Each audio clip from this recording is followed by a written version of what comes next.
আসসালামু আলাইকুম। হাতের কাছে থ্রি পিসের পেজ থেকে স্বাগতম জানাচ্ছি। তো আজকে কিন্তু আপনাদের এই পছন্দের ড্রেসগুলো স্টকে চলে আসছে। বাট সবাইকে আসলে সবার পছন্দের কালার আমি দিতে পারি নাই। দেখা যাচ্ছে আমাদের আনপ্যাকিং ভিডিওতেই হচ্ছে মেক্সিমাম ড্রেস সেল হয়ে গেছে।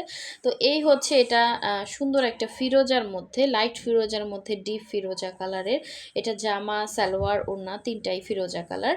আর এটা হচ্ছে ইয়োলো। এই ইয়োলোটা আজকে অনেক কমে পেয়ে যাবেন, ঠিক আছে? অনেক কমে পেয়ে যাবেন, কারণ এটার মধ্যে ছাপের দাগ আছে। তো ছাপের দাগ থাকলে ছাপের দাগ শুধু আমাদের প্রতিটা ড্রেসেই ছাপের দাগ থাকে, কম বেশি অল্প স্বল্প সব ড্রেসে থাকে। তো যে ড্রেসে অল ওভারই ছাপের দাগ, তো ওই ড্রেসটা হচ্ছে আমরা একটু কমে দিয়ে দিই। অল ওভার বলতে এটা ওয়াশ করলে চলে যাবে, এটাও যে যে ছাপ দিয়ে হয়েছে এটাও কিন্তু সেই ছাপেই হচ্ছে হয়েছে। তো এটা হচ্ছে এরকম এরকম